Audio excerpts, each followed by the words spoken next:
Hi, this is Phil, and I'm here to make sure you know all about the Capes and Lunatics Patreon. Don't miss out on all new episodes of Wade's World, Boob Windows and Long Boxes, our Hard R movie reviews, and so much more, all completely uncensored. Access starts for as little as $1 a month, full videos when you pledge $3 a month. Check us out at the link in all of our show notes, or just go straight to patreon.com/capesandlunatics. Hope to see you there.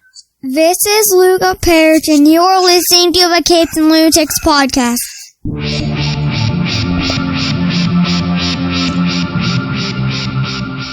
Hello, welcome to another episode of the Capes and Lunatics, our Big D Suicide Squad review. I am Phil. Joining me as always, bouncing all around, it is in New Jersey. Charlie, the Professor Esser. Without the big thing sticking out of my head like that guy. And stabbing people with some big sharp objects in Florida, it is. And here he is once again. I don't know what he's doing with these dreads that we are. It is Superman himself. Hey guys, what's up? It's Tyler. True last son of Krypton. Yeah, I like that. So yes, the Suicide Squad hit theaters and HBO Max. So, number one in the box office. So, yeah, that's not hard these days. I mean, if it's like a big blockbuster anymore, it's usually number one. I mean, depending what's out, how many movies are out at the time. It just doesn't seem like there's any competition being dropped. So. Well, it's going everybody's afraid to Cruise, but that's on its second week. Yeah. So no, they're lucky that they didn't knock Jungle Cruise out because they barely beat Jungle Cruise. Is what I'm saying. Because as I said with Jungle Cruise, its biggest advantage is that you're bringing the kids to it, so that's like 4 more tickets or 3 more tickets or 1 more ticket when you go. Yeah, but I wonder if that doesn't. This was not a family film. Does that not count, HBO Max, Suicide Squad's free if you have a subscription, that Disney stuff you have to pay extra, so. Yeah, that was the weirdest choice that Warner Brothers made on this. Well, on all of it. But, they made the choice. They made the choice that they had the capital to burn. That they felt that, we can burn the capital just to get the service going. And to say, this is how we're doing it, is how we're doing it.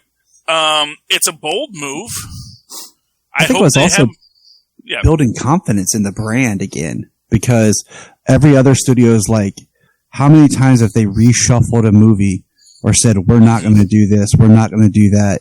And Warner Brothers just was like, we're going to put it in theaters and on HBO Max the same day, just to try to build confidence in their slate. So if a movie was coming out this year, we were for sure going to get to see it one way or the other. Oh, is this right? Yeah. I'm seeing 746.8 million.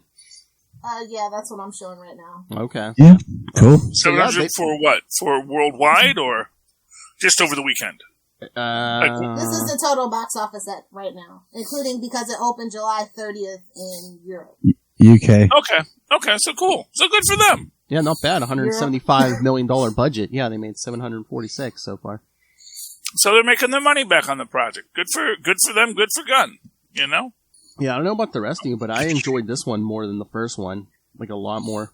Well, I love all the people that are coming out talking about the first Suicide Squad was a masterpiece. Really? No, the first. My thing is with the first one, all you have to do is start the movie, and you can tell. Oh yeah, there was studio meddling. You can tell it because it's just montage after montage of little cut scenes. What happens when you let a trailer company edit your film instead of the trailer? Oh my god! Get ready for this, kids. So, yes, yeah, nice. Hey, I did make a comment that those would be awesome, prop toys to have, just because they were just awesome. Now your kids can be mindless drones. I don't know why they're. I assume they're selling those this Halloween. You would hope so, but I'm just gonna say I'm not really gonna compare this to the other movie. I think it's unfair because the other movie was meddled with so much. I mean, you I still don't want an Ayers cut, so don't. I'm just saying, just because, like, you have example of movie A is a movie that was re-edited and had reshoots done by a studio, but then movie B, you can tell, was just they let the director have their freedom. So there's definitely a tonality there where... But there's also a weakness in that, too. There is. Which I think that they gave James Gunn too much freedom at times. Also, which they I needed think, to do that, though, because of what they put everybody else through. So that's also building... And it's also a creative side. And weren't they more like with the first one? Oh, we're going to have like a connected universe like Marvel. Well, it was only the third film within that universe, and then they really thought that Joker was going to be better received, things like that. So, So now this one they were just cut loose. And I mean, this I'm one's not kind of excuses. It is what it is. I don't like either film. And that's the thing. Also, it's an excuse. This is also like, hey, James, if you come to our side, we'll let you do what you want. And like what Disney is trying to put you through. We'll just reskin Guardians of the Galaxy. So I don't like that either. So it's like, it's a damned if you do, damned if you don't kind of thing for me. I don't know. Like I said, I liked it. I think this was the best Margot Robbie Harley live action we've gotten so far. Oh, really? Yeah, man. Yeah, that might be controversial. No, I think this is an abysmal Margot Robbie Harley. Since when is Harley dumb? She's not dumb. She's insane. No, she's an idiot throughout the entire thing. She's insane. She's not dumb. No, it goes well beyond insane. It goes well beyond insane. She rescued herself.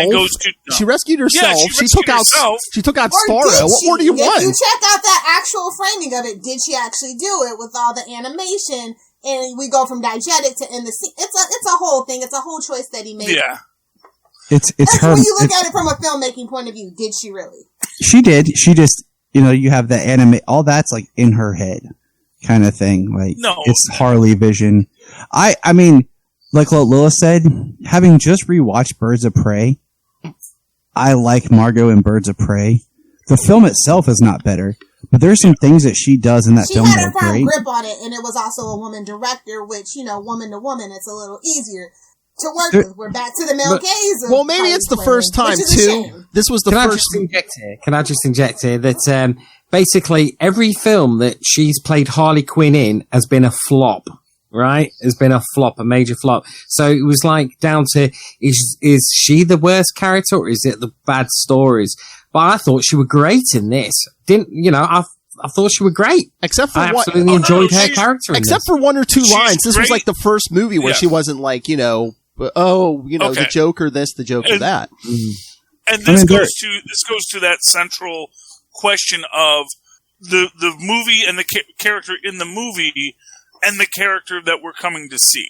So for me, this was not a good adaptation of Harley. This was a very, very misogynistic, hateful adaptation of Harley. Just like all the other women in this film are very much through the toxic lens of James Gunn. Which is really what I want to say. And like I said, brilliant filmmaker. Like I said, you can say what you want about Roman. He brings his patina to certain things. So, I mean, I don't think I would, after really seeing this, I don't know if I want to go have a beer with the guy, but I would definitely watch his movies. And, I can see it's like, oh, okay, I see how you portray women in your films, how they, even the hyper competent ones have to be idiots. So it's like, okay, I see what you're doing there, and I see what the story you're telling, and it's fine, and he tells it well. But to act like it's not a real central part of how he tells a story is just ignoring the reality of the story. Tells it brilliantly, but again, that's not who Harley Quinn is in my mind.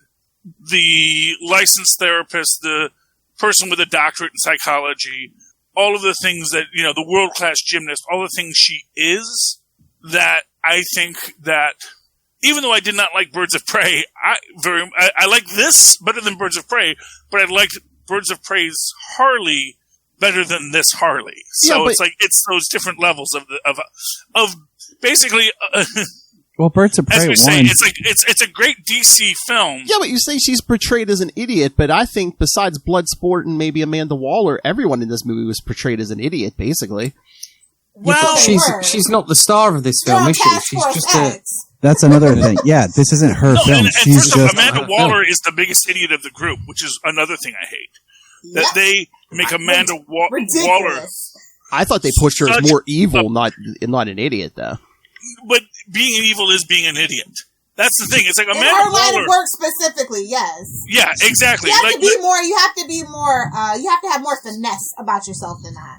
Yeah, real Amanda Waller would know that Weasel can't swim and that Bloodsport is afraid of rats, or that would have been her plan all along. That's the thing. And by the way, spoilers. Well, I took that as we're setting up her team, because at least two of them look like are going to be in that Peacemaker spinoff. So I thought that was just setting up the team. It's like I have people to look into this stuff for me. Yeah, no, you don't. Amanda Waller checks work. Amanda Waller doesn't have, Jeb Bush's son just as an intern. And nothing against the Bush family. I'm just saying that you're not there because of political connection. Especially Jeb. We don't talk bad about Jeb. We don't do that. No, I like Jeb. I actually think he could have been the salvation for the Republican Party. Yeah, he's the good one. But, well, as good as they get. Like I said, he's the best. And like I said, this is as good as DC films get. They gave the director the chance to make his movie. He made his movie, and it's really enjoyable. This was the best DC movie. I had such a good time with this movie. I thought it was great fun. I couldn't fault it from beginning to end. I loved it. After coming off Fast 9, where gravity is not a thing, I was watching this, and I was thinking, when the almighty Starro appeared, I was like, wow, this is ace. I buy it. I just totally buy it. I was totally bought into it. The only thing I thought was a downer on it was that Captain Boomerang got it. I was like, what? Yeah. Well, I wasn't bringing anything. See, they had to clear the slate from the other movie, and he wasn't really bringing anything. I know, but just the advertising, man, they tricked you. They, they thought... They didn't back away from it. But whoever was responsible, thank you for killing Pete Davidson within the first 5 or 10 minutes. Thank you. That's rude. That's rude. I was rooting for Pete, even though we knew. That was the worst character. I was a little too excited to see Pete Davidson get shot in the face. I can't even explain to my wife. I just was like, make him depressed again. Well, all right. To be fair, hold on. Most of that team, I was glad to see died. I thought Weasel was dead. Man, that thing, I don't know. He should have died. Everybody loved Weasel. Meanwhile, I'm like, Ratcatcher 2 was the real star of the show. Well, Ratcatcher 1 was the real star of the show, but Ratcatcher 2 also held her candle. Yeah, and again, that's one of these things. I think that without Ratcatcher 1 and the way that Takia brings to the character, his cameo, that Takia's cameo, I think carries way more of this film from both his thing on the building and his moral of the story and his tragic death of heroin addiction. All these things give so much more weight to this film than maybe arguably it deserves. And in the comics, that character is nowhere near that good. So yeah, exactly. I was just gonna say with the thing about Calendar Man until Long Halloween. It all has to start somewhere. Well, I meant Ratcatcher 1 was an evil SOB in the comics. Yeah. If you think about everybody's reimagining has to start somewhere. Yeah. If you think about this film and you think about horror movie rules, if someone survives the first horror movie, so you bring them into the second one. Immediately, they kill Captain Boomerang. That tells us, okay, just because they're in the last one, they're not going to make it. It's a shock kill because, oh man, I liked him in the last movie. And then later, we have our... Everybody really liked him in the last movie, though. We have our heart kill. Yeah, the Australians loved him. Okay. Mr. Sunday Movies loves him. You know what I'm saying? Later in the movie, we have the kill that's supposed to really hit us hard. And then at the end of the film, you have 2 characters left from the first film. And one, we knew, nobody has the balls to kill Harley. Oh, that's their money thing. Yeah. So we know she's safe in this, but, by killing other people, they're like trying to show like Idris nobody's is safe safe. too. They can't kill the black guy. No, Idris can't through this, and I'm glad Plus, they're trying to lure him away from Marvel. They're like, can I just say about Idris, right? He plays a really awful bad guy. He's been cast as bad guys in no end of films, and he's just awful at it. When he was in Star Trek, he was awful in that, and when he was in Hobbs and Shaw, he was awful in that. So it was great to see him with no accent, doing his normal London accent, playing a good guy, and let him just reign. I've not had that much fun with Idris since Zootopia. Yes. Yeah. I'm a Luther kind of girl when it comes to Idris, but I just think he's a good guy. I loved his character. Or The Wire. I loved his character. He plays a pretty good bad guy on The Wire. I loved him in this. Yeah. I loved him better than Will Smith in the first one. But did they kind of do him in a similar character because they couldn't get Will Smith back, or were they always replace that character? It's not that they couldn't. Well, there's the interviews with him online, and he said when he was cast originally, he was cast to be Deadshot. Yeah. And then they decided they're not sure who he was going to be. So there are scenes like throughout the movie where he was just playing, they just labeled him as Vigilante. And then they decided on Blood's sport. So, contractor. So it's just kind of one of those where he wasn't sure exactly who he was at parts of the process, and they decided to make him family fallout with Warner Brothers. I'm just wondering when that tea's gonna spill. Yeah, they weren't about, and to put it to you simply, they weren't about to cheatle Will Smith. So it's why did Will Smith? He's not know? as in demand as everybody thinks. That's all. Not anymore. Well. I'm just saying it was better just to have him as a new character. Yeah, it was. Even though it was Bloodsport. Yeah. Yeah. Someone it's a character that is obscure enough that a casual fan comes in with no preconceived notions. Yeah, there's not a ton with that character, so they pretty much could have did whatever they wanted with that character. Yeah, and it's sort of like what you were saying about Ratcatcher. That the original Ratcatcher is not Taika Waititi, the loving father. I'm just saying. And you know what? I couldn't care less because I had never heard of Ratcatcher 1 or 2, but this is my first introduction. But my departure is Polka Dot Man. I like the actual thing that they did with Polka Dot Man. They really elevated that character the best. He was great.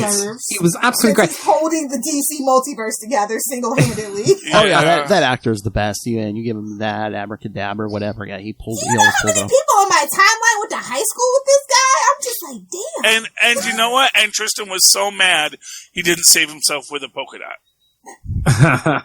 And he was like, that was what he wanted. He wanted the thing where there's like this one like polka dot like energy field that's just been protecting him till they move, and then we see that he lived, and he's like, yes, I knew he would do it that way, but no, just we never the saw unceremonious death or anything that would be like that.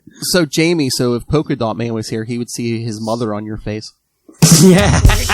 Well, it wouldn't be the first time my mother's been on my face. Whoa. We don't do British humor here, Jamie. Oh, sorry about that. Do you know what? I was just thinking about his mum. I was just thinking about his mum. Do you think she got paid like multiple earnings, like the little dude from Charlie and the Chocolate Factory? Because he got paid a couple of people's multiple didn't he? Because he did so many roles. Do you think she did the same? Did she get like multiple money? No, because that was all CGI. Brothers could never. But I laughed my head off. Oh my god! When he looked at Starro and saw that it was his mum, I thought, I'm in. It's so he's good. like, "That's your mum." What? That's your mum. Yes. Yeah. Which I did, and that is brilliant also because I think it's, Screen Crush. That's his, like, gag in all of his videos. He says, and you see that? That's your mom. And so, which he even referenced that, they did my joke. He was so happy.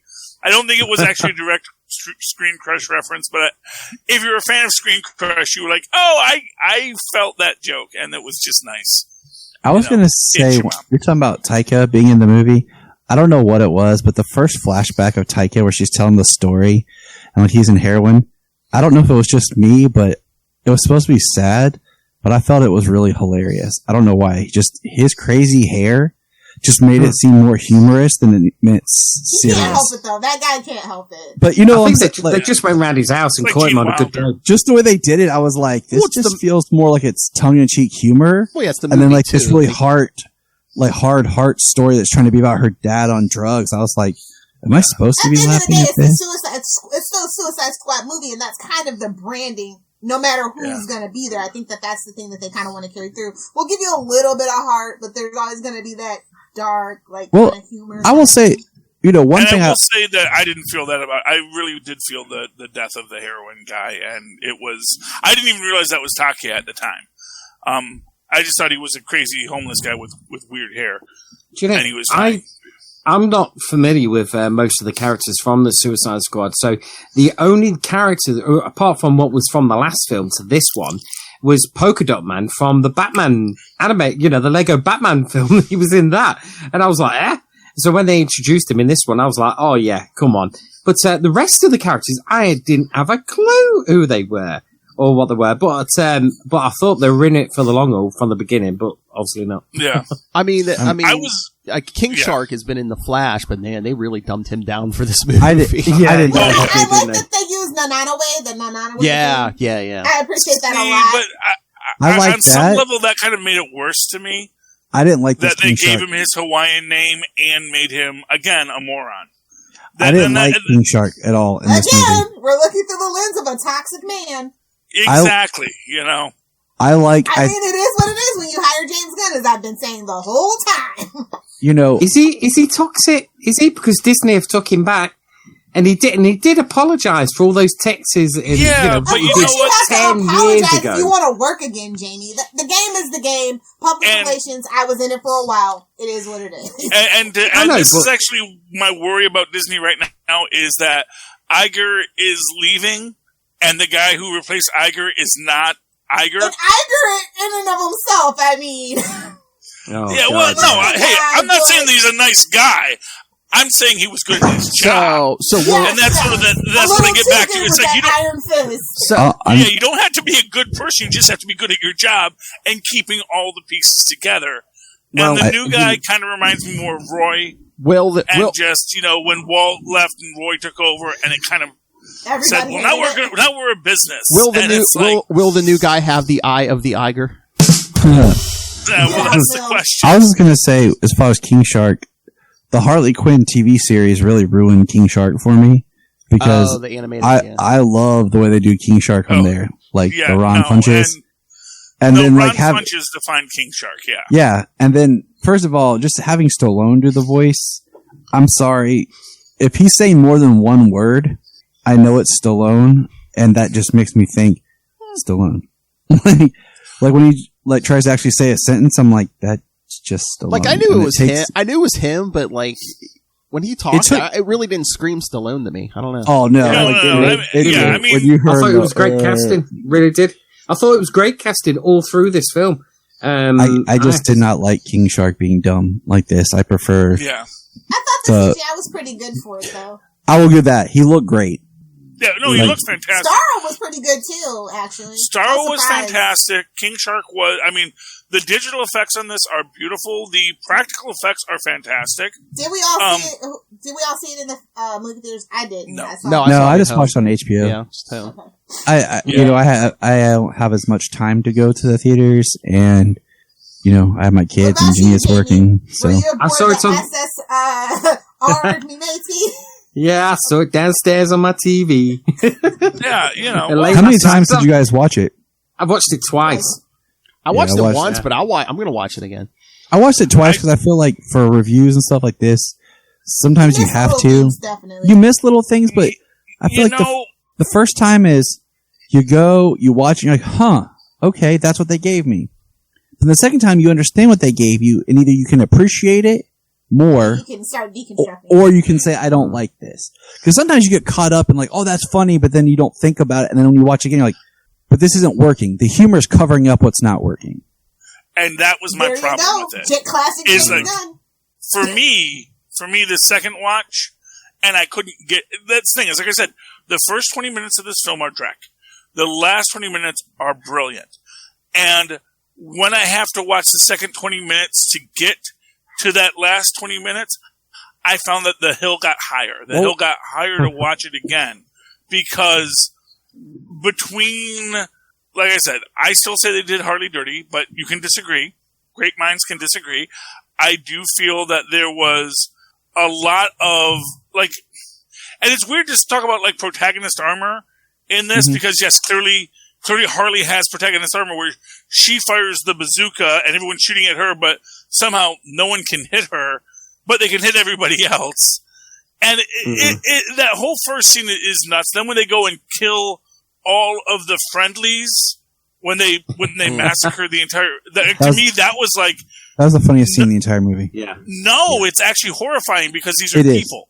That's why it's hilarious. But it's also about American propaganda too. So. Yeah, well, I mean that is Team America won it. It was Team America. The live action. Exactly. Yeah, you can't say parts of this made me feel very Matthew Vaughn with Kick-Ass, where the violence at times was hyper violent. Yeah, where it's like it's just a little extreme. Where you're like, but that scene where they're invading the camp was hilarious just by that, and then the fact that they get there and they're like the friendlies. Like, that's the one part where I actually laughed out loud and was chuckling way too hard. And I'm like, it's so... They literally kill a man with his pants down. I know, but the fact of the matter is that first off, okay, that joke is so telegraphed. The second first off, even before they get to the camp, I was like, oh, he was captured by the rebels. Because you look at how they're dressed, you can tell, oh, those aren't regular military, those are rebels. Because obviously people are mad about this situation. So you already know going in, if you're watching, that these were all friendlies that they're murdering.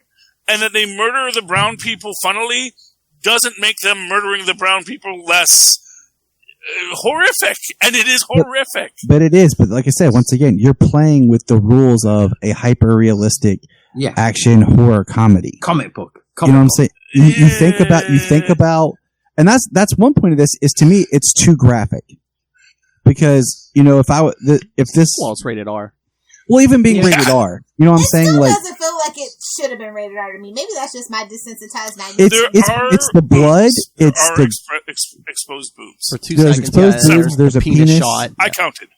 There is a penis. I didn't catch the penis. Oh yeah, in the camp where they're getting, you don't mean Peacemaker's penis. No. In the camp when they kill one of the last guys real quick, like you got to really look. But I mean, the guy stands up and he turns around and there's a quick split second flash of it. Yeah. Okay.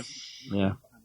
So there we go. So yeah. Also, so there was a penis. Like it was some of the gore. I mean, like the gore that bothered me was the scene later on where they're in Jotunheim and there's like the half body still kind of alive. Yeah. Like, cause that felt like that to me took it to a darker place and not like that hyper violent humor. I mean, and then you have where King Shark bites the dude's head off and he's holding the head in his mouth and the eyes. And he's eating it like an apple. I thought that was great. And like I said, it's the balance between it's graphic and it's humorous, and then there's it's graphic and then it's like dark and it's excessive. I mean, when they're murdering people, like the way they slash with swords, there's blood flying everywhere. I know. And again, this is just the mileage may vary. Because and that's why I'm like, when you see that, Go ahead, is it as graphic as Deadpool or Deadpool 2? Like, I think it is more graphic than that. This was kind of my point. Seriously, kills in Deadpool and Deadpool 2, though. Yeah. But when you go and you see the half bodies, to me, that's haunted house gory. There you go. And I know it's a haunted house. I know I'm in the haunted house now. So this is the haunted house. Here's I'm a half body, but I'm still alive. Woo! Yeah. And that is, that's the gore. When you see the eyes moving, that's cartoon gore. Yeah. When you see someone get shot with their pants down, when you see, stuff that is, oh no, that's a real thing that happens. That's gore. That's the gore that really bothers me. So, like, just because it's like the cartoon gore doesn't bother me as much. But then again, I love Toxic Avenger, and I watched all these children films as a kid. So for me as a kid, it's like, yay, it's cartoon horror. But it's also to me, that's cartoon horror of the property. And the real horror is the horror to me. Yeah, I mean, the only one that really I was like, whoa. I mean, none of it took me up, but the one that really I was like in the beginning when the guy gets his like the top of his head cut like clean off, and you see like half a brain. I'm like, whoa. Yeah. That's like cheap horror movie gore, and then the one that was like kind of like whoa crazy, like just from a shock, was when Flag hit the dude with the shotgun. It was two dudes next to each other, like blew half of them away, and then they just kind of fell. I was like, oh, dag, wow. Like King Shark pulled that guy in half. You just like go. Oh yeah, the intro. Yeah. But you know, my thing once again, it goes back to the property of like, you know, yes, it's a rated R movie. The comic book has its graphicness, but it's never been that graphic in its main run. It's not like we're adapting like a Black Label story or something.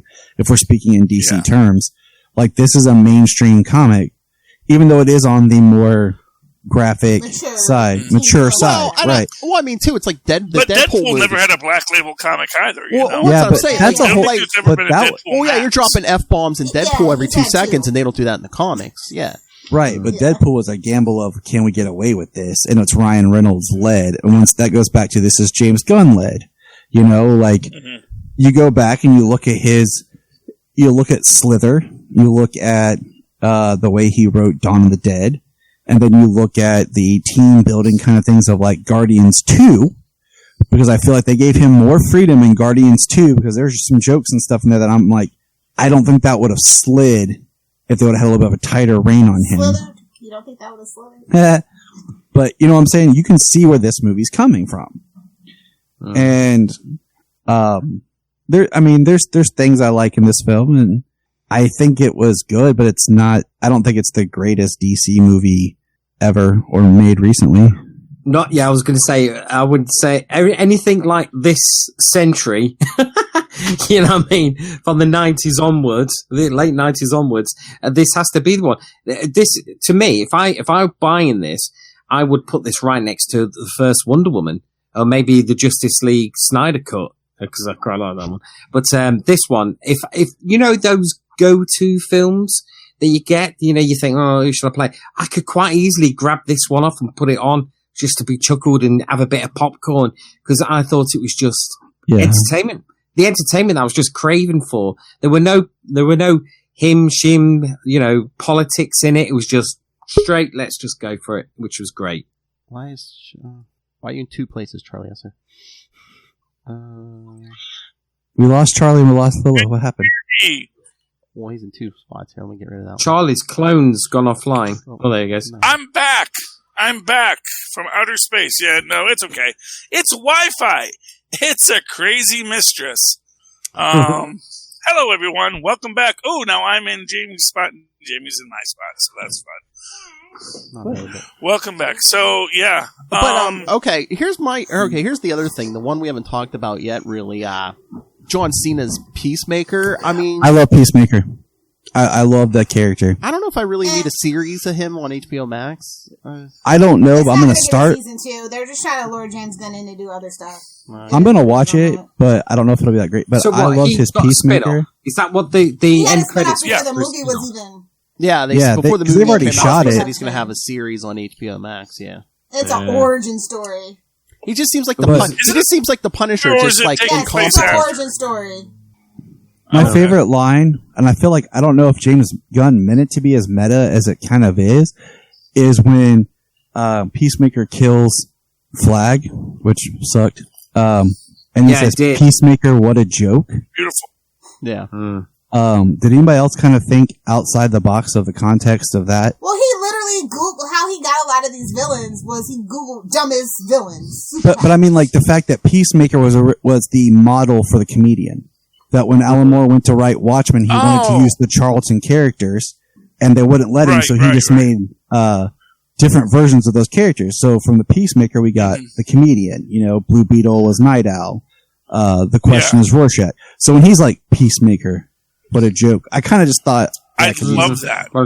Like the comedian. I don't think Gunn thought that deeply about it. I don't either, but I did. I was like. And I think that's why, like, looking at Peacemaker and thinking like he's kind of like the comedian, like that's kind of his thing. Yeah. I loved John Cena in this. Bowl is the more apropos. It's a simple John Cena messes the new TV show up. At least he'll be able to apologize in Mandarin. Go on. I'm just gonna say, like, Did have you? to make This is a yourself little known entertaining. fact that I have to put out there. I learned this. Did you know that John Cena wasn't on set one day, and they actually just used my co-host James Cole as a stand-in for the Tidy Whitey scene? We had that going on. James, if you're watching, it's all for you, buddy. There we go. By the way, I love the Tidy Whitey scenes. I did think that was. I mean, that's just. I love that. I do wonder if that's 100% Cena or if he had to get a cod piece. As a person who's watched wrestling, yeah, it is. Do you know he looked? I hope his so. body looked You know, totally okay, fake. so they use cod pieces in wrestling too, expressly for that purpose. Yeah. Talk about So- But do you know? I just. didn't think he looked like somebody that's seen him plasticine. in a lot of his other crappy movies. It's him. Fair I enough. just. Well, good, I just you know? loved his deadpan delivery on stuff because you believed it. That's Like actually it. just John Yeah. Cena. Exactly. That's why it worked. And like that's why I just found him so humorous and It's like. still better than Jason Momoa being Jason Momoa. Did you notice the joke that he said at the beginning backfired on him at the end because he says, Yes. "I shoot tiny bullets into big bullets," Yeah. and it turned out that Ibarus had smaller bullets that could go for his big bullets. Yep. I mean, Yeah, he by just. the way, I would have loved to see more with blood sports, like exactly how those.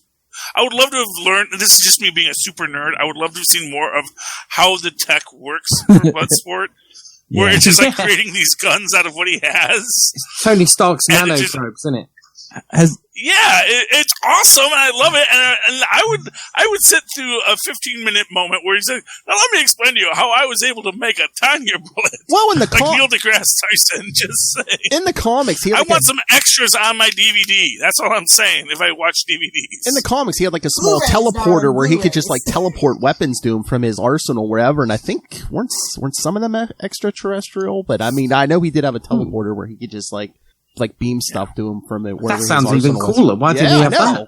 no, that's for the sequel. Okay, It's like- is it just me or is Starro the most tragic character in the whole movie? He's like, I just wanted to be floating in space, man. yeah.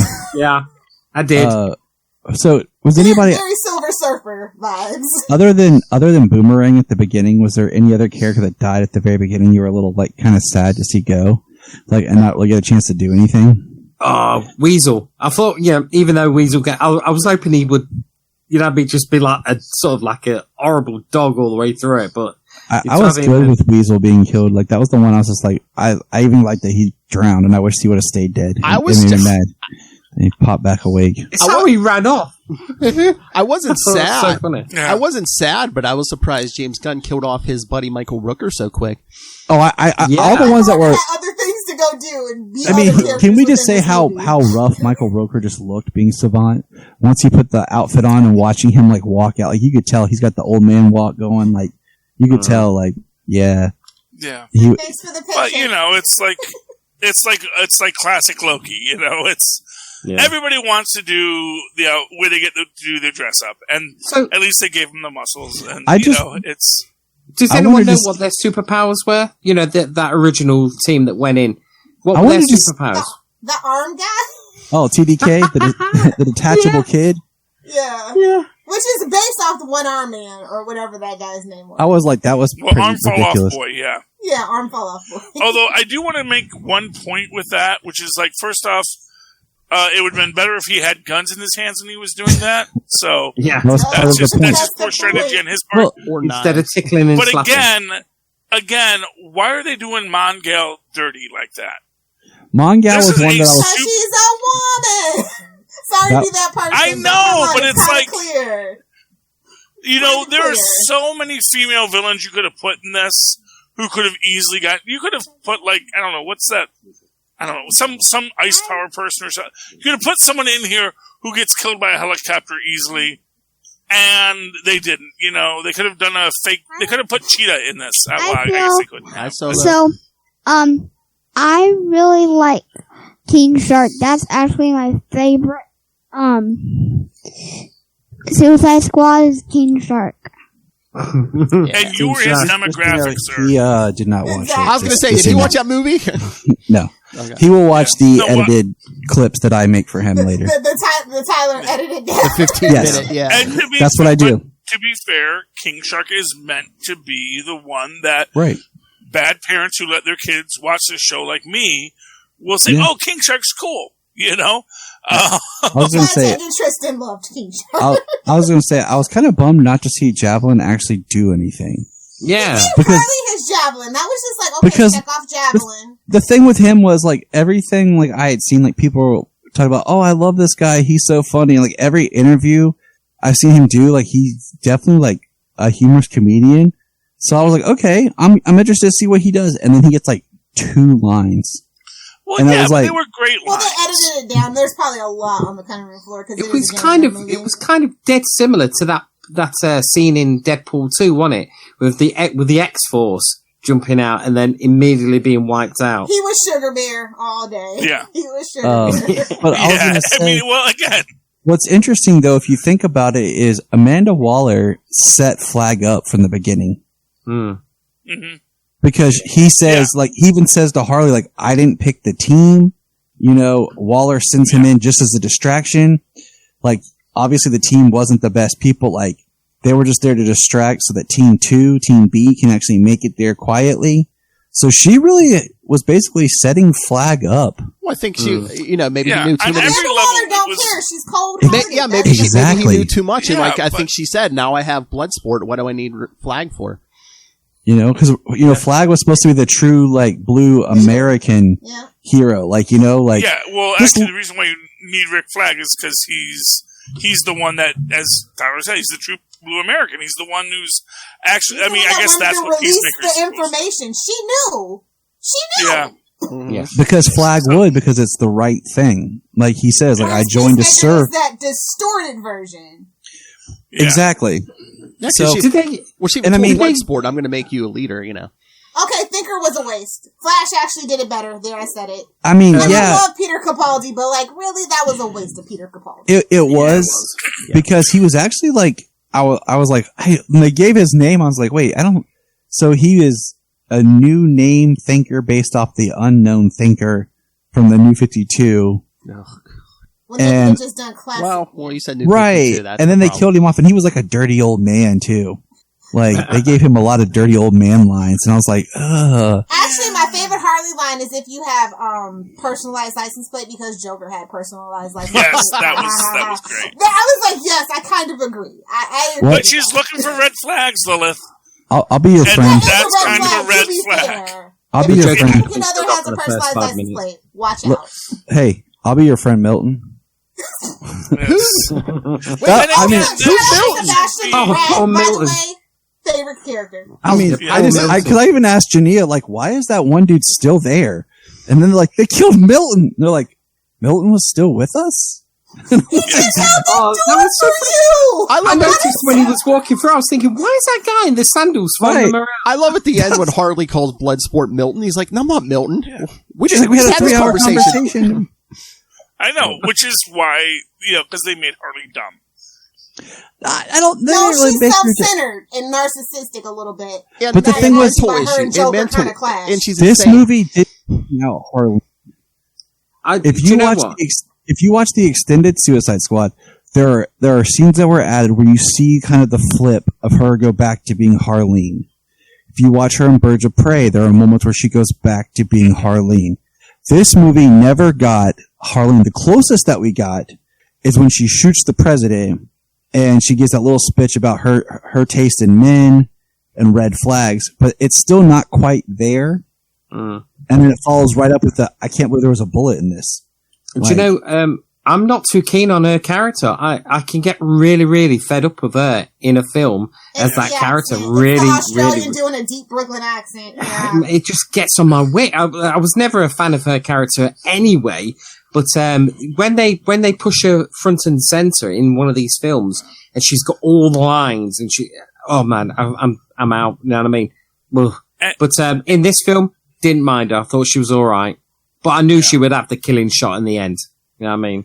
Do you notice how they're slowly, with each movie, removing some of her tattoos?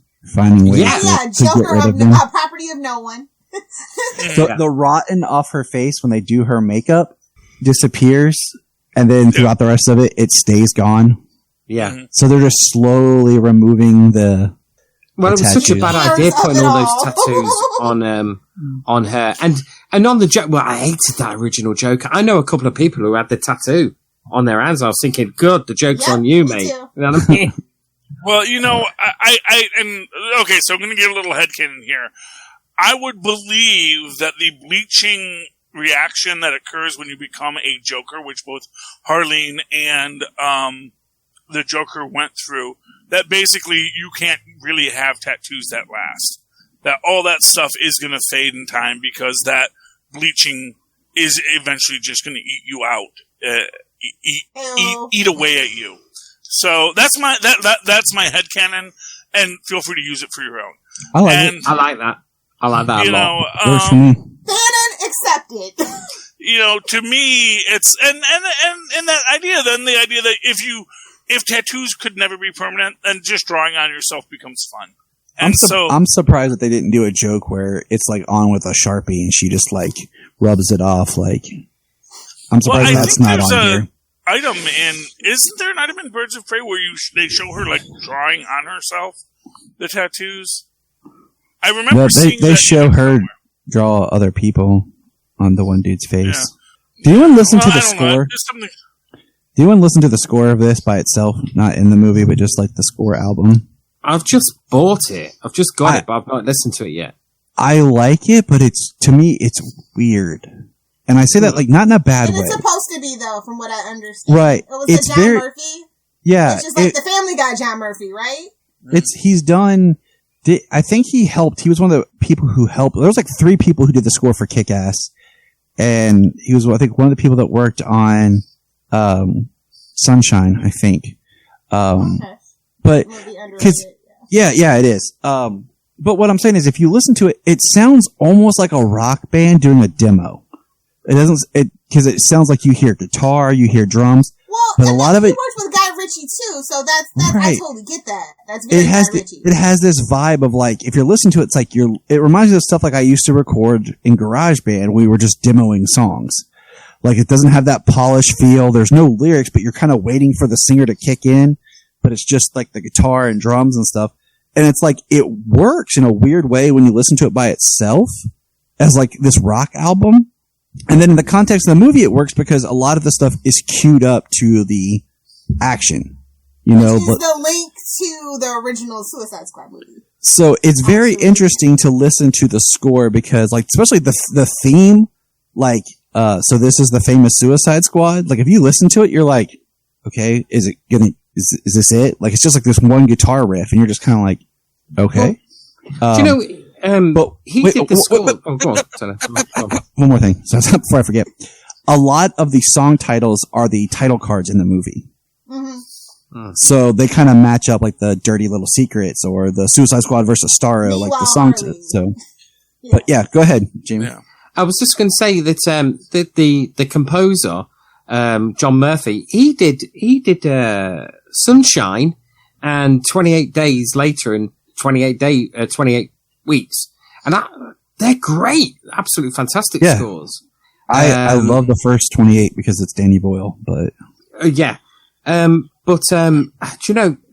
I was usually I listen to the scores in films as I go along, but I was so engrossed with this film that I just didn't. I was listening to the pop songs more than the score, if you know what I mean. Well, some of the pop songs go with the score to the point where it sounds like Guardians of the Galaxy. You knew it was going to be like a Guardians of the Galaxy thing, didn't you? It felt like you could drop out. The original one was like that too, to its detriment. So they used this more sparingly. It just felt like some of the pop songs felt like it was like blended in with the score. And, you know, everyone talks about the pop song use and stuff. Other than Johnny Cash at the beginning, I didn't really care for any of the pop songs. Too on the nose, but it's fine. Yeah, I liked it. I think it works great with Savant. Well, it's Johnny Cash. You're not going to be upset that it's Johnny Cash. But exactly. It's like it has that old guy country feel. So, but that song also has its controversies. So, you know, James Gunn. Oh no. Well, yeah. I mean, yeah. I know it has its. It's an old blues song that got repurposed for rock and roll. Really, I'm shocked at this point. You, sir.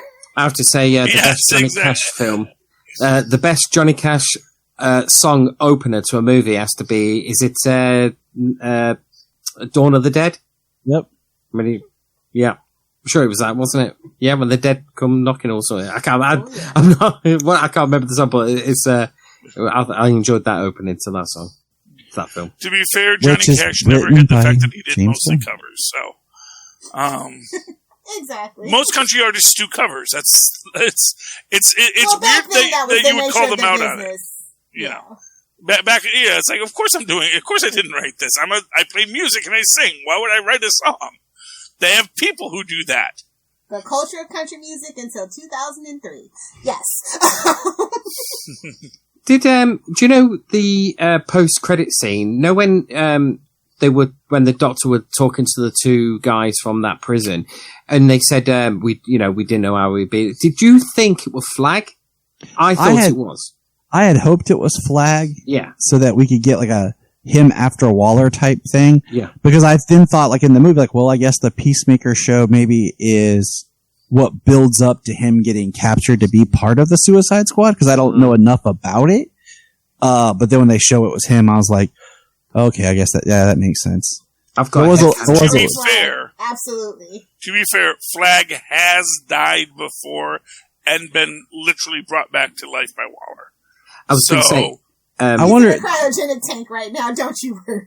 I know how he can come back. It sets the stage for Rick Flag Jr. if they want to go that way. Yeah. Like I said, it was the heart kill, the one that you think is safe because he's the hero, like the not, super villain on the team. And I mean, they even stabbed him in the heart with a broken piece of a toilet to get, And they showed you the heart. Yeah. To really which is also kind of that point where, like, are you just showing this to me so I'll think he's really dead? I think you're trying to trick me now. Now you're just overkilling it. Because I was thinking, if they brought him back, you imagine he turns up and he opens up his coat or whatever, and there's a mini Stario right there. You know what I mean? Stuck to his chest. No, you know what's going to happen? He's going to show up in the next movie because his girlfriend's going to make a magic wish and bring him back to life. Oh, yeah. Oh, that. Forgot about that. Well, but she's an evil sorceress, so she can do that without any consequences. It's actually pretty cool. Oh, That's the good thing about being evil, is that when you do the magic, there's not like a cost. You just get to do evil because you've already sold your soul to be evil at the start of this thing. So it's like, okay, yeah, you're cool. No, you're great. It's like, it's all the good wizards that are like, but the costs of magic. It's like, no, evil wizard's like, nope, don't need the soul. I live forever now. I just wish they wouldn't kill Boomerang. There's always a prize, baby. It's the one character that Jai Courtney has that I'm like, all right, cool. Compared to like where he tried to be everything else and nothing worked. Exactly. Well, they'll have Captain Boomerang 2 next time, and it'll be Jai Courtney, but it'll have his hair slicked back. Well, I mean, the movie doesn't. Bob Pope was just a different guy.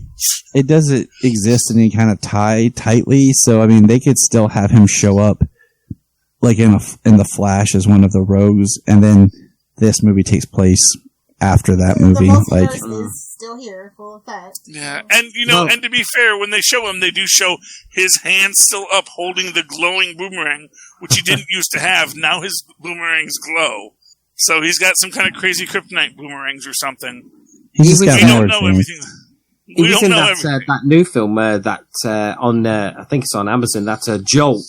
He's in that, and he's awful in that. But in this, I did see that. That was him, wasn't it? Yeah, but in this, I liked him. The last time I liked him in anything was when he was in Hercules. No, not Hercules. Spartacus.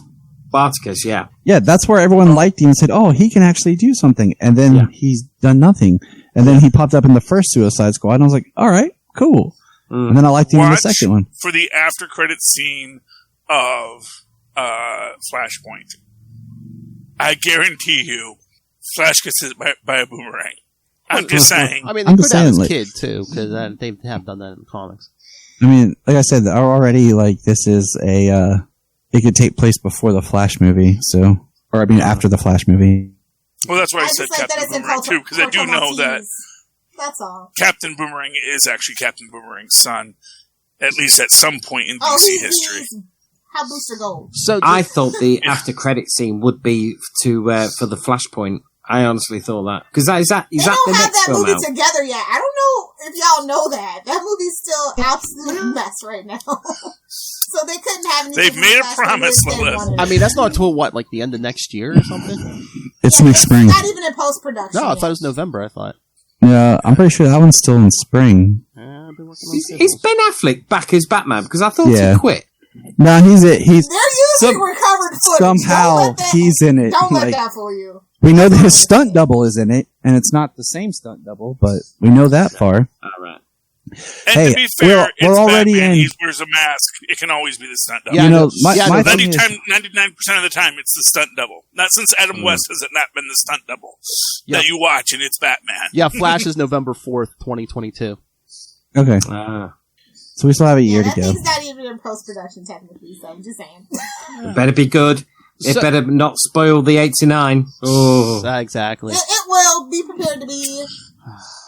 Be But- prepared Yeah, I mean, to be unhappy. You can't spoil 89. But It's Triple been too every long. time I see the Flash, all I see is that dude strangling that woman on the YouTube video. Ezra Miller, Oh. Yeah. get rid of him. But no, this movie. What I will... Yeah. Back to Phil. No, Yeah, Phil never says anything. What do you Back. gotta say, babe? back. That's why I stopped talking. Anyway, no, this movie, like, did they kill off a lot of that original cast and, like, bring in, like, this new cast, too? Because were they trying to, like, have, what do I want to say, more likable characters? Because, you know, they turned back to save the people at the end, and it's, you know, a lot of it was like, the kids, you know, but meanwhile, a lot of them in the first movie were just like, yeah, I'm doing this, you know, to knock time off my sentence and not get my head blown up and stuff. Well, That's actually more relatable if you're an American, because we're a selfish lot. well, I mean, think about the bar scene in the first movie, because even Captain Boomerang, when he's like talks about when what do you call it? Diablo's talking, and Boomerang's like the kids. And like you can tell it bothered him. He's like the kids, you know, like. I think it's just one way of maybe the actors didn't want to return, because I mean, who didn't return? Deadshot, Croc, and Well, Diablo died. Diablo died. Enchantress is technically no more. So Deadshot and Croc aren't coming back. And Katana technically isn't a member of the Suicide Squad. She was just there to help Flag. So I mean, the people they did bring back were the one. Harley's a kind of a duh. And then you can make as many like movies that are reboot sequels as you want, as long as you have the same Waller and Flag, but then they killed Flag. So I mean, they just new characters means new merch. I think this completes Margot Robbie's commitment to the to that character though with this movie. So Yeah, she's working on the Barbie movie and a couple of other things. So I'm just saying, She stated that all the best. she doesn't know when she'll be Harley again. Like she doesn't have anything, and it's kind of crazy to think it's been 5 years since the first Suicide Squad movie, and there was all this talk about like this Harley movie, Harley like stuff, Well, and Birds then of Prey flopped, and now we all have to distance and restructure. because Birds of Prey was a very weird concept of a movie to get made, that's what they use as the Harley vehicle. But then think about how that movie just came out last year, and think how like. It feels like it's been the third best grossing movie during the pandemic. Or the but they also changed the title of that film to reflect, it's a Harley Quinn film. Right. I mean... Oh, yeah. Well, because... But it just feels a lot longer. It should have been the Gotham Siren movie that David Ayers was writing. Yes. And then that Suicide Squad movie didn't do what it wanted, so... Sorry, David Ayers is the Rian Johnson of Star Wars. Now, keep him away from it. Yeah. Nah, Well, David Ayers is a guy that doesn't know how to fight for what he wants, and hopefully he's learned that lesson now. Because I think that I don't know. David Ayers fought for what he wanted against. I don't know, man. Like, listen to that letter he wrote and stuff. Like, he doesn't have a good business manager at the end of the day. And I don't think he plays the Hollywood game. He doesn't. I mean, I'll go. No, I don't think he plays it well. That's the thing, and that's what I'll say. Is like there are guys that get mad because say, "Well, they ruined my vision." It's like, well, how hard did you fight for your vision, and did you fight for your vision hard or smart? Yeah, but does he have that? You don't want to end up like Ray Fisher. Well, I was going to say too. Does he have that kind of? Blackball. I was going to say, does he have that kind of juice, or can they just say, "Yeah, we're going to get rid of you"? I mean, James Gunn, he could be like, "Oh, hey, look what I did." They got rid of Connors, the guy that was actually supposed to be directing this movie for James Gunn. He was literally in the midst of rewriting David Ayers' stuff, And they were like, oh, no, we're going to go with James Gunn. So, I mean, it's very, especially at Warner Brothers, it's very malleable. Because that was a very screw you to Disney. Yeah. By getting Gunn and putting him in this film. And to be fair, you can't play that petty game sometimes. I mean, well, yeah, it was definitely petty to give him this film, but it worked, and it worked out well for them. It really becomes this question of, is there going to be a hand at Disney to control great creative minds? Or, I'm sorry, at Warner Brothers, to control great creative minds.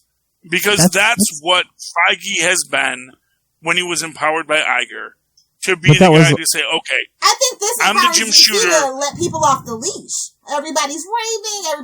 This also emboldens them to make it more of a MCU model. Unfortunately, even though they kind of said they didn't want to do that anymore because it wasn't working, because they were rushing it. But now I feel like that's kind of reinvigorated. But the one thing is, there has been. I mean, not everybody's gone, but there has been change of the leadership at Warner Brothers over the past few years, especially with the merger, and then whatever else is happening with that whole Discovery thing. Talk about the Suicide Squad.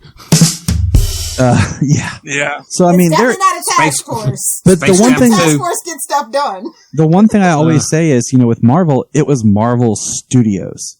It was a division inside. It's a studio. And then DC started their own studio, which was what was doing Titans.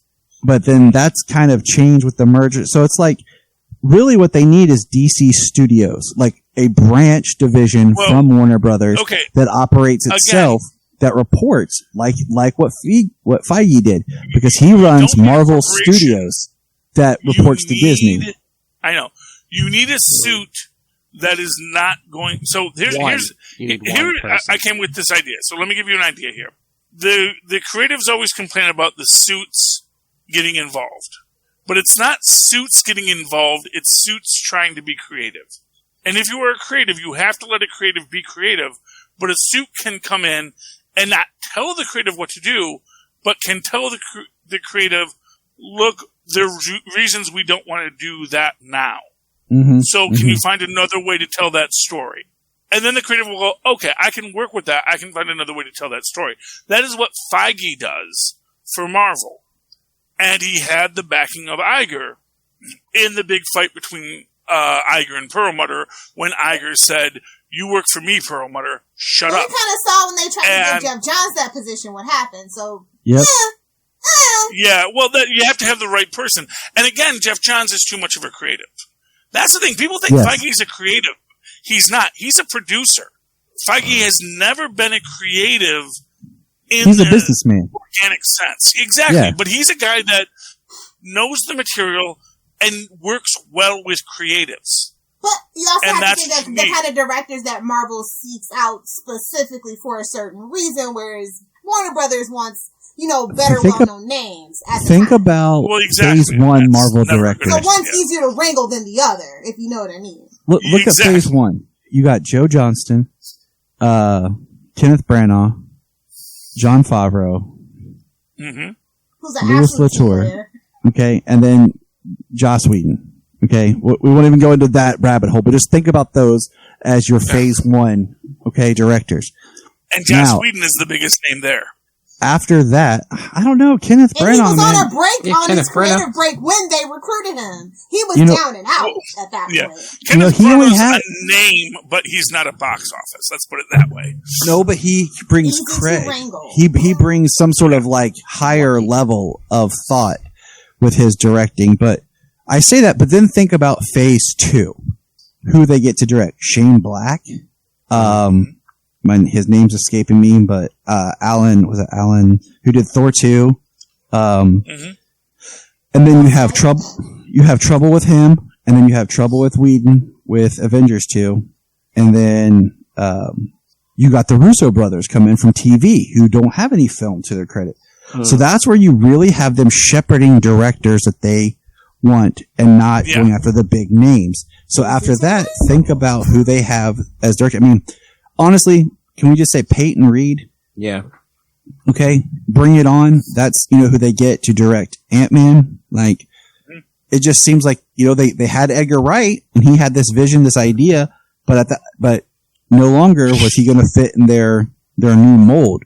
and then just look at their directors from them. Not that they're bad directors, but they're either young from TV or don't have a lot going on from it. Even when Gunn came up to direct this to Guardians of the Galaxy, he had Super and Slither as directing projects. Yeah. And Favreau was just an indie. That's the idea, is they get indies, they get young Favreau kids. You're right. But I'm saying at the beginning, because that's a whole nother story with Favreau, how they get, because they were, let's kickstart this. Like, that was a little bit different. Mm-hmm. But now it's about bringing up, like, Ryan Coogler got Black Panther, having done 2 films, and Creed being the big success that it was. I can't even think of the directors who did Captain Marvel off the top of my head. Like, I know they did some indie work. So they're not getting these directors that have these the clouts or I don't even want to say A level. That's not a film nerd go for like the directors. Isn't it more about the talent? Well, yes. I think it kind of is a balance, Yeah, well, I don't from care a about producer's perspective, and again, you have to think about the producer's perspective. The producer's perspective is who is young enough to be, and when I use the word young, I mean young in the business. Who is new enough that we can sort of guide them. And they do the same thing with the actors. They'll do what we tell them. Exactly. I mean, that's the thing. Was Chris Evans... Now, Chris Evans was in a lot of movies, but he wasn't a star until Captain America. Right. He did a lot of work. Even he was in another Marvel movie, and he still wasn't a star. The wrong side of Marvel, as we like to call it. Yes, but he was from the bad part of town, but that's okay. We can dust him off and make him good again. Chris Evans can get it all day, every day. That's the idea, is that Marvel, under Feige and Iger, were, my little spoonerism there, they knew, okay, let's get talent, let's guide the talent, we'll let the talent lead, but we'll be good shepherds to the talent. And Warner's is like, okay, get us the biggest names you can get into our films, so they make us millions of dollars. League gods, they should have just went with that. Like, that was the biggest mistake that they ever made. They should have went with young talent. Well, they should have. I mean, there's an argument to be made that they really should have just let Nolan do what Nolan does and not get involved with it. That's the point. No. He was out. Well, exactly. No, it's good that Nolan was done. Who's the other guy? Snyder. That's the guy I was thinking of. Sorry, Tyler, no. No, I mean, all it goes back to is they should. I mean, I've said this multiple times. Man of Steel was never designed to be what it became. It was never designed to be a movie to launch a universe. It was written to be a standalone start of just Superman and the idea of the Christopher Nolan vein.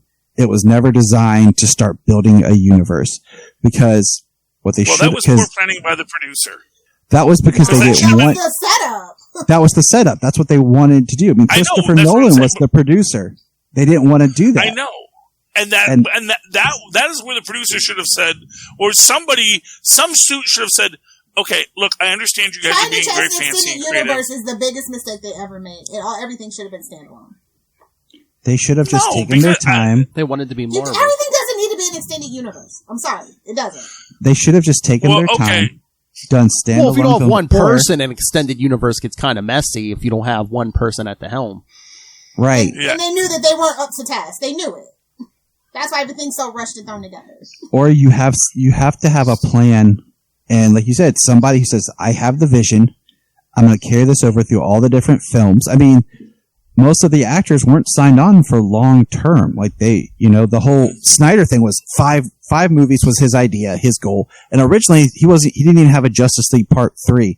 That's just now come out as him talking about, but originally it was supposed to be, a Justice League Part 2, then a Man of Steel 2. It's just 5 movies and done.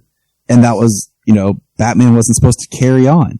So with that, they should have gone younger actor for Batman and really tried to cultivate something if that's what they wanted to do.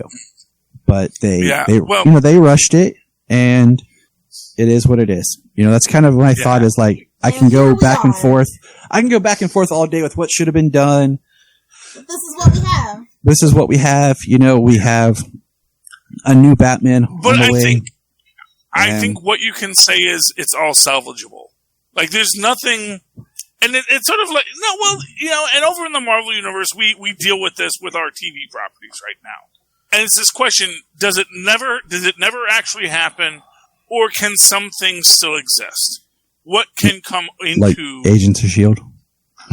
Well, or like the things people liked. Yeah, Agent Carter, have they done anything that Daredevil that takes out Agent Carter? Like Agents of S.H.I.E.L.D. Because Agents of S.H.I.E.L.D., they were like, it ties together, and then it did its own thing. They're not stepping on anything, which is what Marvel does very carefully, because they're trying to be careful. They're not trying to say, this is out, this is in, that never happened, this is a new, they never do that, because they're like, oh, I don't know. Was that a universal? Was that a variant? I don't know. But here's the story we're going to tell you today. We're so far off in the weeds. I just wanted to talk about this freaking movie. So I was going to say, but I do think this is a good start for what comes next in the DC universe, especially post-crisis film. It's a post-crisis film. That's how I look at it. That's my beautiful continuity. I've said that for a long time now. I look at first pre-crisis is Man of Steel, Batman vs. Superman, Wonder Woman, Suicide Squad, Zack Snyder's Justice League. Crisis happens, we get Justice League, Aquaman, Shazam, Birds of Prey, The Suicide Squad, and further. That's just how I look at it, because then it makes any of the inconsistencies work, and I don't have to deal with the headache. And I say that agree, Tyler, 100%. It works because they put Ezra Miller's Flash inside Crisis, so he was part of the Crisis event. So he was the Crisis. So nice. Thank you. That's how it works in my mind. That's how I roll with it. I'll give it a solid B- though. The action's slick. It's beautiful. I like the score. Is the characterization the best? No. Is the dialogue the best? No. Is it supposed to be dumb, stupid fun? Summer movie to make money? Yes, and that's what it did. I give it a B+. Is it giving the brand confidence? Yes. It's bringing in a new audience, unfortunately. Because I cherish peace with all my heart. I cherish peace with all my heart. According to what I've been reading about the money that it's making, it's only going to make 30 to 35 million in its first weekend. And then it's going to an average like 25 and then 12 million. Worldwide total right now, they're at 746 million. Yeah.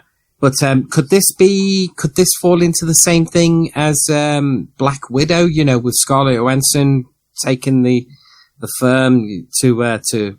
No, sort of they thing? already rearranged that contract and stuff. That's why it is what it is. That's why it being a direct, like DC being directly under Warner's, nobody like Dune has a case, but these particular movies, and they decided this on the DC side a while ago. Yeah, I mean that was part of why HBO they negotiated. And that's why up front they said all their film slate, and they took care of all that. That's why Black Widow. Back to what I said earlier about the brand, Disney was always playing the will we, won't they with releasing stuff, and Warner Brothers just said, "Hey, we're just going to put it all on HBO Max and theaters." They took their side and fixed that before they started playing the will they, won't they streaming stuff. Yeah. I think it's going to make its money. The future of DC.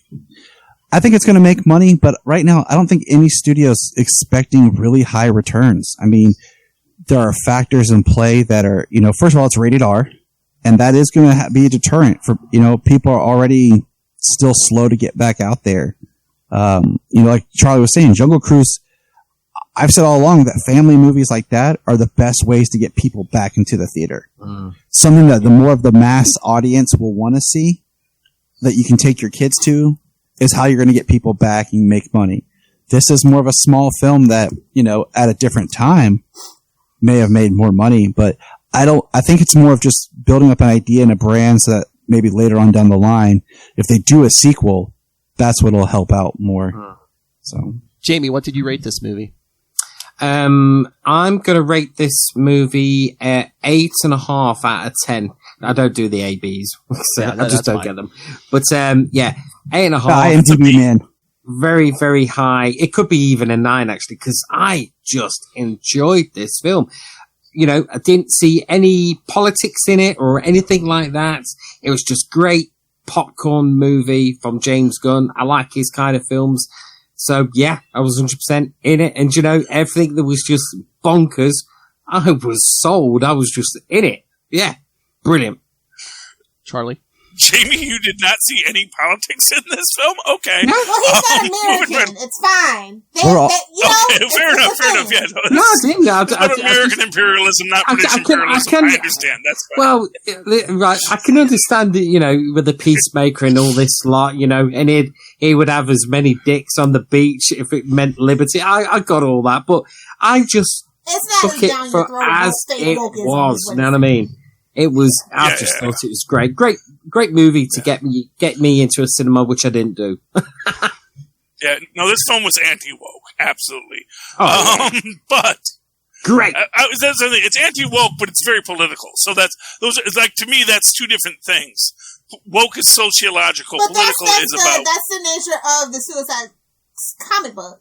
And shout out to John Ostrander who made his cameo in this. Yep. So and got a line of dialogue. What you're getting going into it if you know the Suicide Squad. So. Yeah, I'm going to give this film an A because, as I said, it ends fantastically, and that is what you walk away with when you watch this film. Like, as much as I might complain during it and say, well, as much as I have my fridge logic and all the things that pull me out of it, the ending is just fantastic. The characters are beautifully drawn for all of their problems. And yeah, I'll give it an A because it really, like I said, it made me, as problematic as Ratcatcher 2 is in lots of structures, I can work with it. And her story is beautiful and she is the star of this film. And, John Cena is a joke, like the comedian, which now, as we've said, is now headcanon, and now it makes all this greater sense. And yeah, I give it an A because for as problematic as it may be, it's a well-crafted film. The music is beautiful. Everything flows well once you get beyond its speed bumps. And can I rewatch it? No. Because it is still a hard walk to climb, but I know at the end is an A. And, you get graded on the last thing you say in this business, so I give it an A. Well, no one cares, but I'll give it a straight up B. We care, okay. Of course we care, Phil. We always care, Phil. You're the host of the show. This is literally your show, Phil. Level. These movie reviews are hard. No, straight up B. I enjoyed it. I just enjoyed it. I thought again, I know Charlie disagrees, but I thought this was the best Harley Quinn for Margot Robbie we got so far. Yes. 100%. Oh, Harley Quinn for Margot Robbie? Yes. That's what Harley Quinn is a character. No. Yeah. That's my... that's the differentiation. I would never say that. I would never say that. Yes. No. Kaylee Cuoco is better. But no, I was going to say Kaylee. Justice for Kaylee. This was the best Margot Robbie Harley Quinn we got. Yeah. Yes. I mean... No, Kaylee is great. Man, I want more with Tara Strong, though. And honestly, I would pay money to see Kaylee Cuoco and a live-action Harley. So I'll give that, too. Yeah. So I think she could pull it off. All right, so... Let's look at Tara Strong. She's actually, a very athletic-looking woman. So I think I don't know if she's an actual... recording her lines from the safety and comfort of her home. Oh, yeah. No, I'm sure she's like, no, voiceover is easy. She's like, please don't. Oh, especially these days, Don't sign a petition. Please don't. Although they did put her in... what was that? Was that Smallville that she did Harley in... No, it was Squad in Smallville? It was an Arrow. Arrow. That was Arrow? Okay. I can never remember what... And then they cut her appearance out and just left a little bit of a voice. Yeah. And they, edited that. Reasons. I think we see her hand in it, though, so... Hand model work, They had to take out the Suicide Squad from Arrow because, they were going to do a movie, so... Yes. Which they knew and gave them... I won't get to it. Anyway. Yeah, well... Tomato score, did you guys see it? It's sitting at an 85% audience score with the critics giving it a 92. So that's some good news for DC. And I feel like that's actually organic because a lot of the critics that I know, they seem pretty happy with it. It doesn't seem like they were paid this time around. Yeah. No, and to be fair, this is not going to have any toxic Snyder fan base. bombing it because this is. Oh, they're. Oh no, they are. The Snyderverse. No, they are. Oh yeah, because a lot of them are toxic people who just can't. Petty. Yeah, they just can't enjoy anything. Screaming they like the original version of Suicide Squad. I guarantee you. I think this is gotta be like 1% of a percent, though. That's what I'm saying. Yeah, I'm just saying it's like every time they say 90% of the GOP believe this. It's like but is the GOP even that big anymore? It's like it's a dwindling circle. And as it keeps on dwindling, yes, wow, these outrageous ideas become more popular, but it's a dwindling circle. When people move to independent, they don't say that they're that anymore, and then they have their own ideas.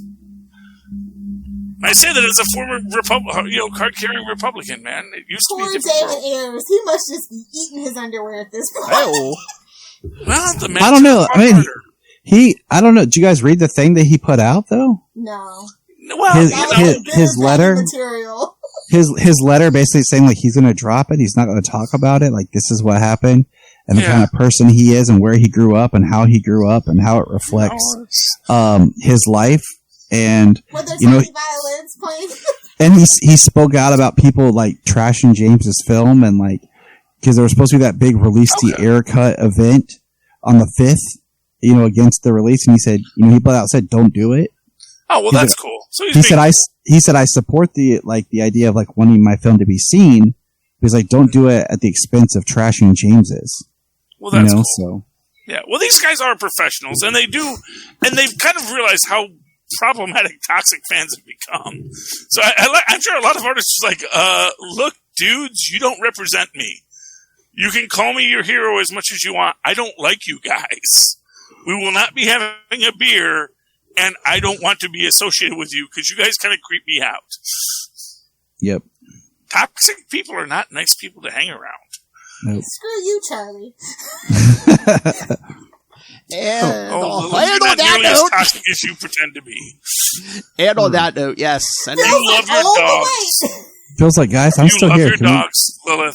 Feels like I have another podcast to do in 3 minutes, guys. Can we get done with this? No, okay? It's called dinner.